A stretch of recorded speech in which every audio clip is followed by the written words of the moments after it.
Welcome to AI for Everyone, the podcast that demystifies artificial intelligence and makes it useful for teachers, students, employees, small business owners, administrators, and lifelong learners. I'm your host, Brett Hanson, a 25-year veteran teacher with years of experience exploring, implementing, and teaching AI to people of all ages.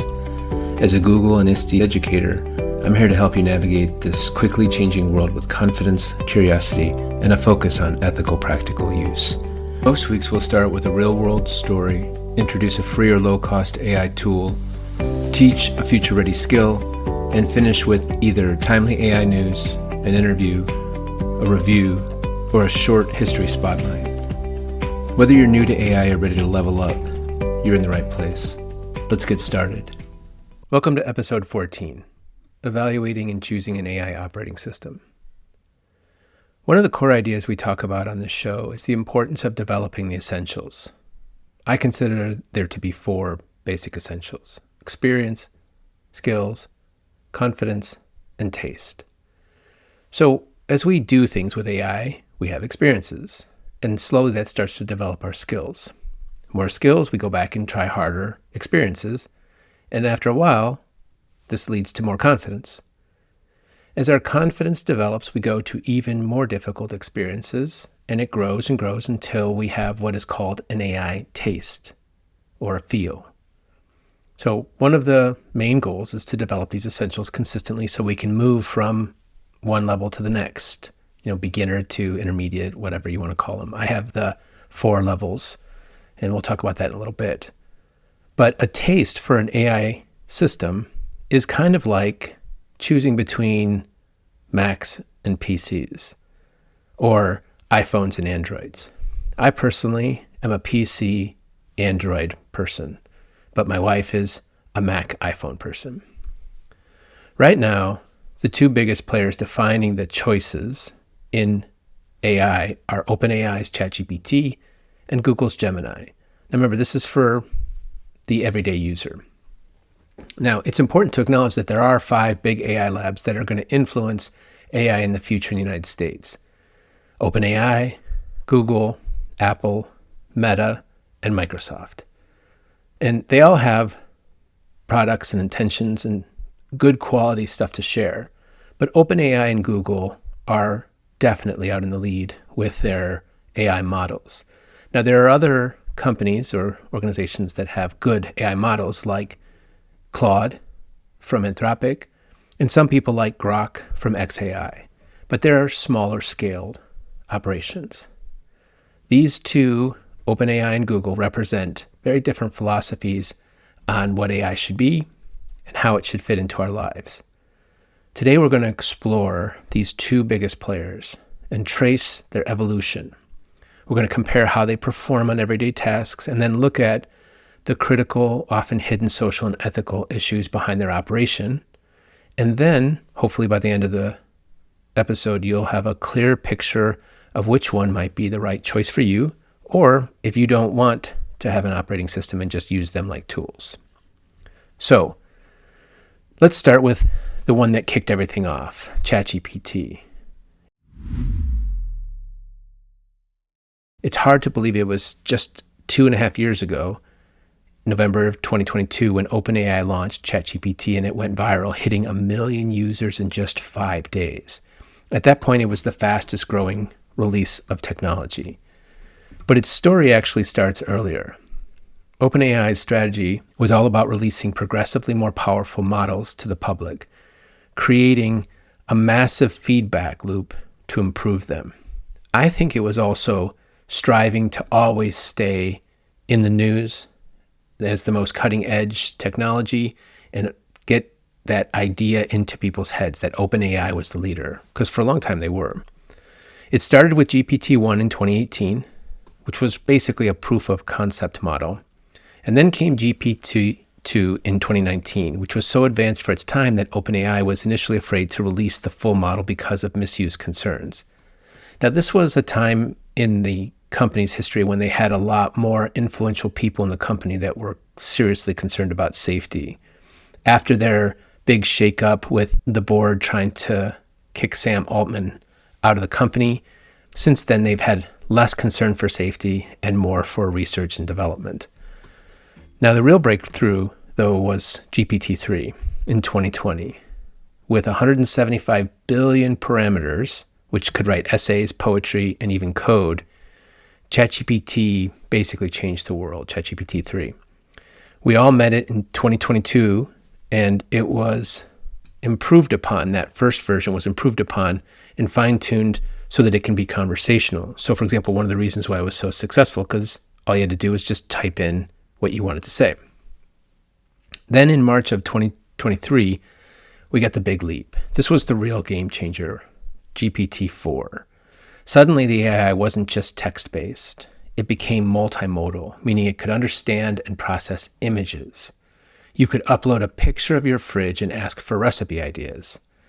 The other thing that was really important with this GPT-4 release was the reasoning. It got a massive upgrade with its reasoning skills.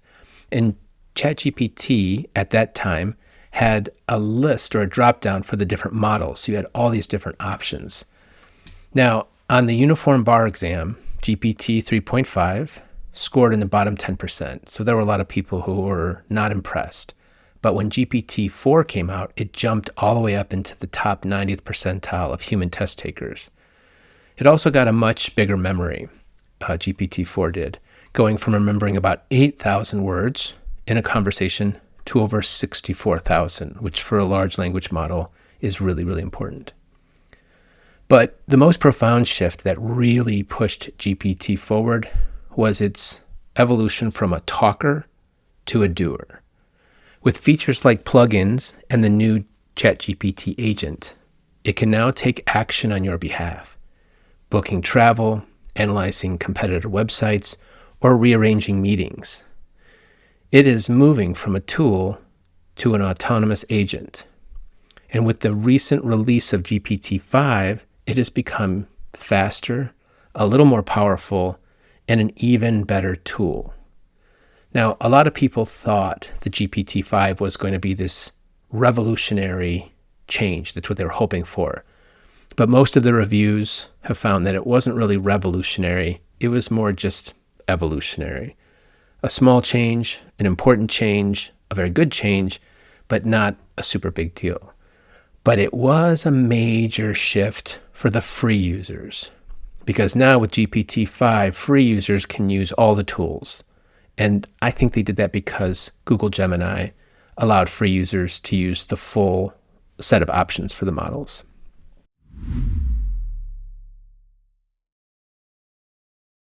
Now let's turn to Google.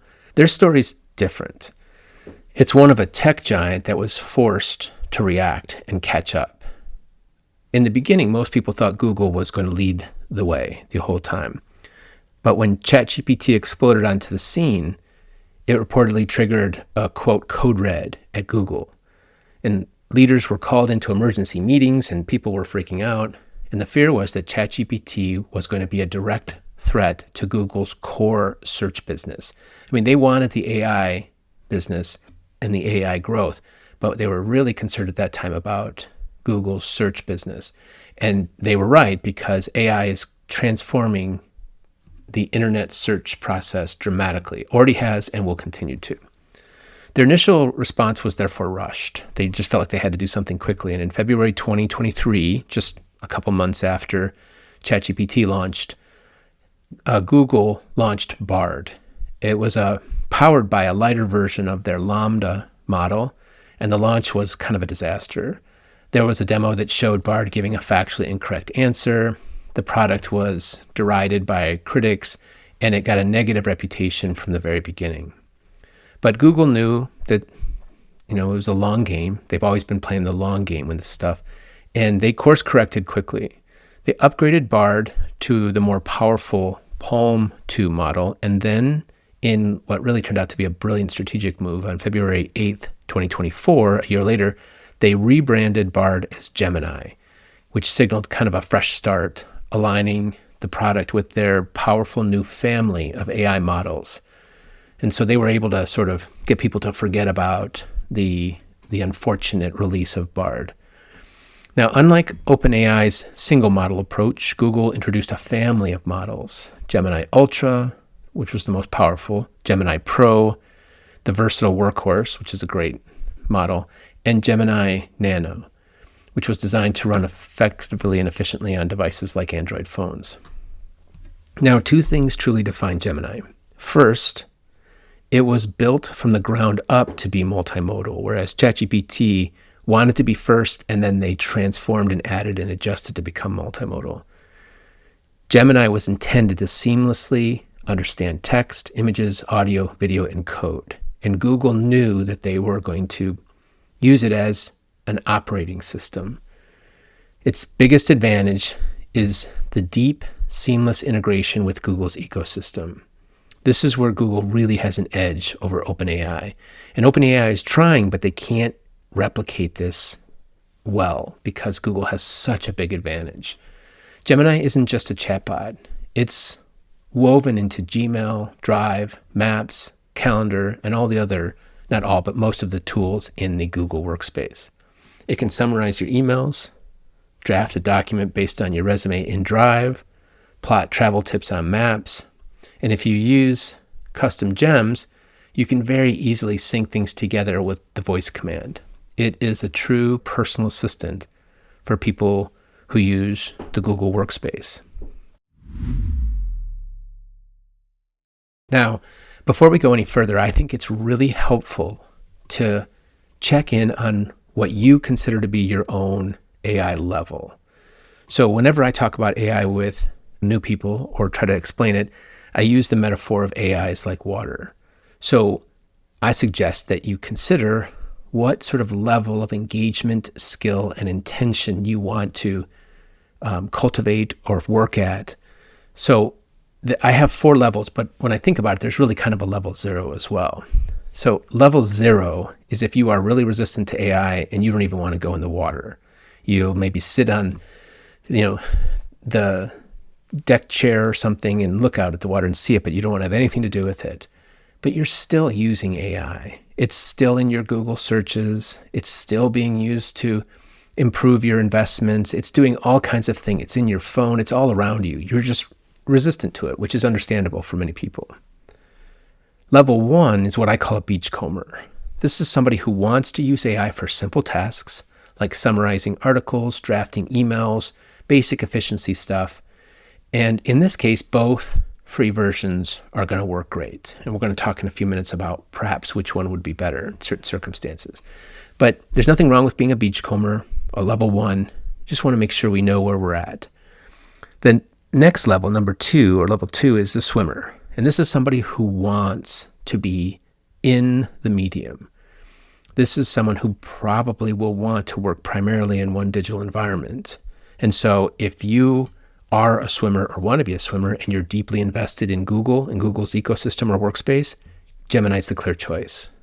If you've already been using ChatGPT and you're not invested in the Google system, ChatGPT and OpenAI is probably better. If you're a level 3 person, what I call a snorkeler or freediver, you're probably really eager to try a variety of different digital tools and connect them. And ChatGPT offers a lot more flexibility here. ChatGPT offers a vast library of third-party plugins, which are a little confusing at first, but ChatGPT is making it easier and easier all the time. They offer API connections quite easily in custom GPTs. Once you get the hang of it, I still thought it was confusing at first, but it gets easier. And it can also be connected to a huge range of other services. Now, if you're a level 4 diver, you're probably using all of them. You understand all of them and you don't need my assistance or help, so keep at it. Hopefully someday I'll be down there with you, getting closer.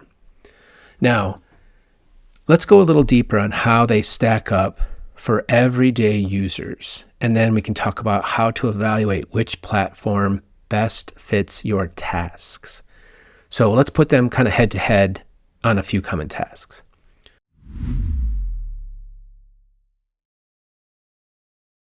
For creative and professional writing, ChatGPT has the edge.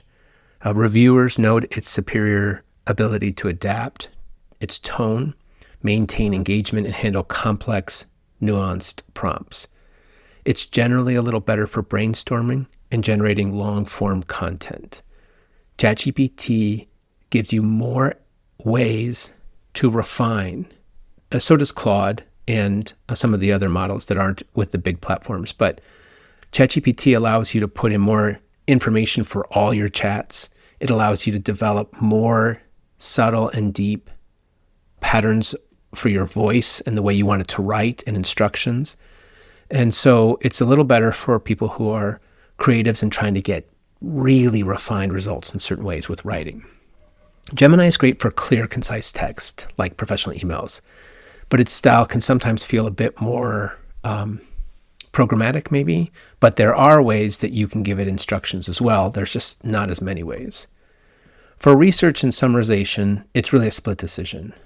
Gemini's killer feature is its live, real-time access to Google search, even on the free plan, which is huge for current events and working on things that you want to find quickly. Google also has multiple extremely helpful tools for research.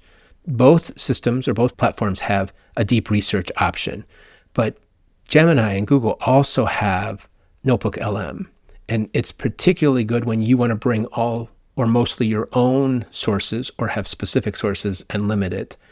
It's great for schools. It's good for researching when you're limiting things and you want to have a little bit more restriction. And then deep research will draw from literally hundreds of sources and get all this information for you.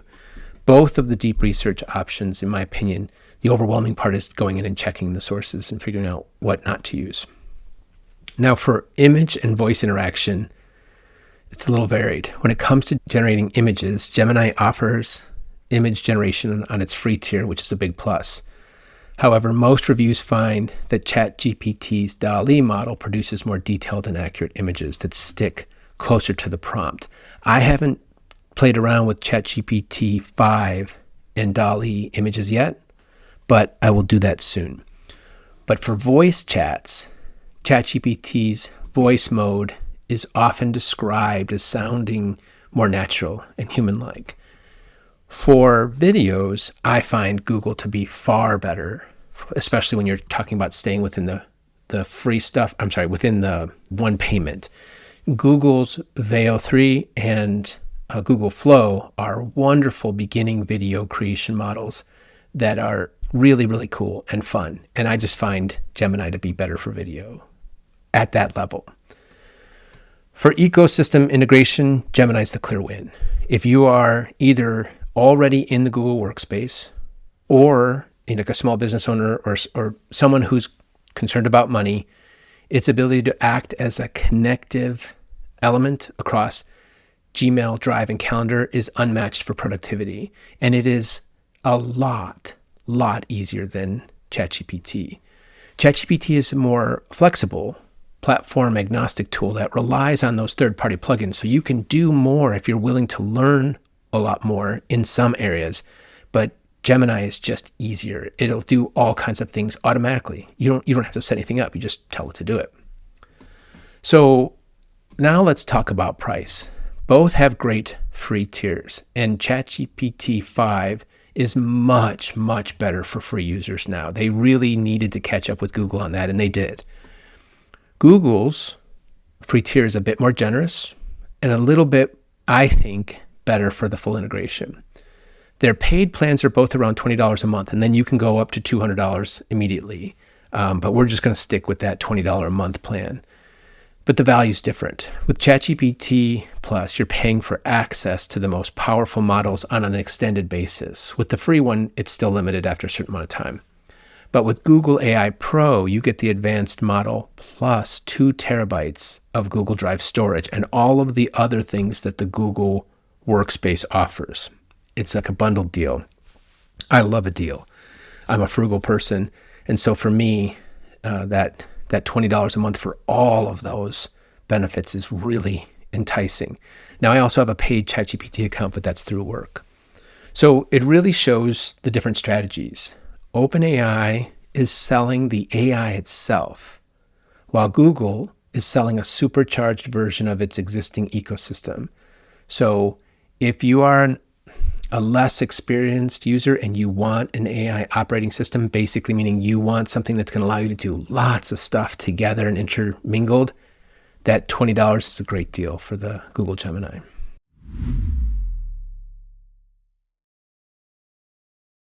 Now, beyond what we pay and the features that come with that, we have to talk about the hidden cost of AI, which we always want to do. I used to, at the beginning of this podcast, call myself an AI enthusiast. And then the more research I did, especially after reading The Empire of AI by Karen Howe, which is featured in episode 12, there's no doubt that I consider myself an AI realist, and I want to be even more careful than ever because the social and ethical issues are really important, and these hidden costs really should be considered because we don't see them and we don't feel like we pay them, but other communities and other people do. So this is where we really have to remember one of those core mottos, and I believe this more than ever: never trust AI. Always check your sources. And AI is much, much better. Like one of the big advancements with ChatGPT 5 is they have a far better level of hallucinations, much lower. I mean, they're talking about below 1% for certain mainstream kinds of tasks. And so we still should check our sources for lots of reasons. We need to check the process, make sure that what we're doing is aligned with what we want to do. We're not just excited about the tool. And then, as emphasized in the SWIMMER acronym, review the results. Always review the results. No matter how good AI gets, it's still important that we not trust it. But we also have to make sure we don't trust the labs or the charismatic leaders. I've never fallen for, people's sales pitches. I was inclined toward the amazing abilities of AI, but I've never felt comfortable with Sam Altman or his incredibly optimistic and misleading idealism. Their claims that AI is for the betterment of humanity are just not true. They're just not. AI is not for the betterment of humanity. It's an incredibly powerful tool that is used for business and efficiency, but it's not bettering all of humanity.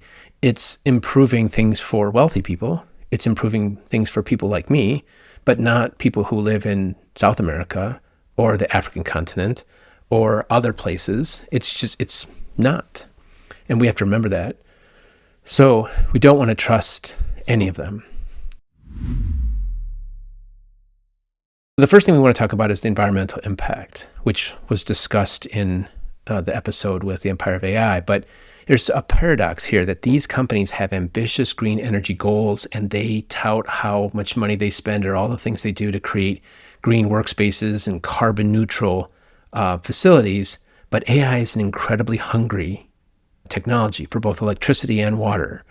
And so an example is training the GPT-3 model alone used enough electricity to generate 550 metric tons of CO2, just training GPT-3. This is a model from years ago. That's like a car driving 1.2 million miles. For every 20 to 50 queries on ChatGPT, use about half a liter of fresh water for cooling. And there are trillions of queries on ChatGPT.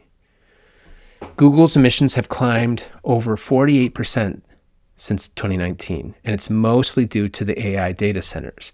All of these companies are building these incredibly large, powerful data centers, and it's an environmental problem, a big problem. So Google has climbed more than OpenAI, but OpenAI outsources a lot of their compute power, so their numbers are probably about the same when really adjusted for their use. Now, after the environmental impact, there's the user privacy issue. And there are all kinds of problems and issues with AI. We know it. Without a doubt, no matter what they say, they scraped the internet and violated the intellectual property guidelines, if not laws, that were at least assumed to be in place. And they basically, in my opinion, forced a change, the way we talk about it. There are millions of creators who were screwed by AI. And now the courts have started to make decisions and put some guidelines on, and now the companies are mostly abiding by them because they don't want to get in big trouble anymore, so they're willing to pay for certain access. So that's one issue. They have violated our intellectual property rights or people's intellectual property rights and that privacy. But in addition to that, there's also the content that we're creating now. And so I lean toward Google with this. I find it stunning that I would say that I'm more likely to believe in Google when it comes to data, but it's true. OpenAI's consumer products use what's called an opt-out model. By default, they can use our conversations to train future models unless we actively go in and disable the chat history. You have to go in and find it in the settings, and you have to turn it off, which most people don't do. I mean, I'm pretty sure it's like less than 1% of people who use it go in and actually turn that off. Google, on the other hand, has what's called an opt-in model, meaning that you have to click the button to tell it that it can use the conversations to train their models.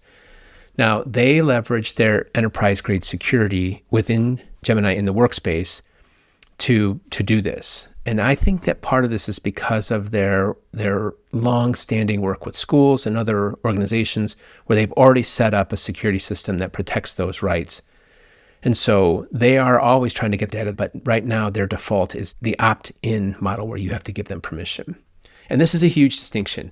I'll never forget when I realized creating my custom GPTs that there was this tiny little like arrow caret at the bottom of the instructions that I didn't know what it was, and I clicked it and opened it up, and that's where you saw the sentence that said, click this tiny little square to tell it can't use your conversations. So not only do you have to opt out, but they make it really hard to find. So the final issue with these hidden costs is the ghost work, which once again was talked about in Karen Howe's book. But this work is often outsourced to poor countries in the global south. A Time investigation revealed that OpenAI had used Kenyan workers, paying them less than $2 an hour to filter toxic and traumatic content from training data. And so we want that. We want that out. We want the AI to be able to identify these awful things that we don't want to come up. But they paid people very low amounts of money to do mentally distressing work. And then when it started to cause them problems, they outsourced it to another company so that they could say that they weren't responsible for what happened. This isn't just an OpenAI problem. It's an industry-wide problem where psychologically taxing work is outsourced to low-wage workers, which creates a disconnect between the company's ethical principles and the reality of their supply chains and the things that they're doing. So where does this leave us? The choice between ChatGPT and Gemini isn't about which one is better, but about which is better for you. But I will give you my recommendations. For the creative professional, writers, marketers, designers, I'd recommend ChatGPT. Its strength in creative writing, brainstorming, and superior image generation is worth it.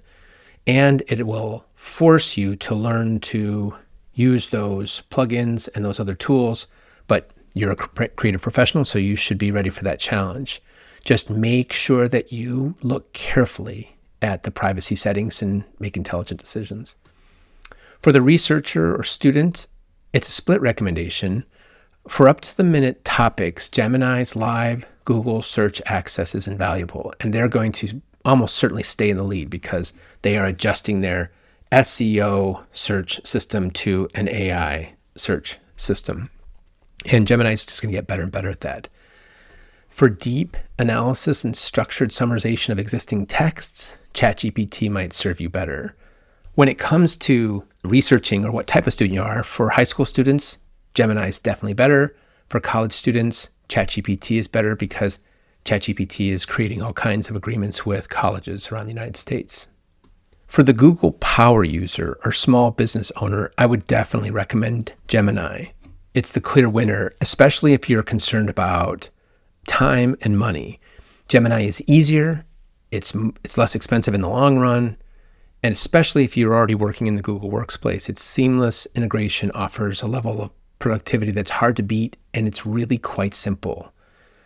For the privacy-conscious user, once again, I would recommend Gemini, especially within the Google Workspace, because it offers that opt-in privacy, and it also is just a little bit more vigilant about certain types of things because of its connection to schools and other organizations.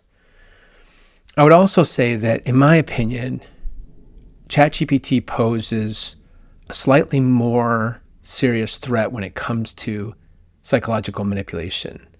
Both models have their problems, but its proficiency in mimicking empathetic conversation makes it a powerful tool for social psychological manipulation. I did a deep research analysis and found that ChatGPT had far more instances of individuals being pulled into frightening psychological situations, whereas Gemini, because of its integration with calendar, is really a little bit more open to being hacked by foreign governments and things like that. So Gemini has its downsides, and there have been cases with Gemini manipulating users, but ChatGPT is a little bit more of a threat. And so that's something to really consider, especially for younger users. So once again, we start talking about schools, Gemini is clearly the answer. Basically, both of these platforms are incredibly powerful. And what we want to do is be informed users so that we can make choices that will best work for our goals. We can also send signals to the market about what we value and what we think is important through these choices. They will listen. It is a huge fight between these companies to stay in the lead and to get more users. So by weighing the features alongside the ethical costs, we can all play a part in shaping a more responsible future for AI. We need to pay attention to how we use it, how often we use it, and the way we use it. So we'll have an episode soon on tips and strategies to be as ethical as possible. So this is how we can build our skills and our confidence and truly learn how these tools should fit into our individual lives. Thanks for spending time with me today on AI for Everyone. I hope this episode gave you something useful to think about or something new to try. If you enjoyed it, please tell your peers and subscribe to the podcast so you never miss an episode. You're also invited to join the Hanson Education Services newsletter, where I share bonus tools, practical teaching ideas, real-world AI examples, and curated updates to help you stay ahead in the world shaped by AI. To learn more or to connect with me directly, visit hansoneducationservices.com. That's where you'll find all the podcast links, resources, and more ways to grow your AI confidence. Thanks again, and remember, the most important 21st century skill is to always learn how to keep learning.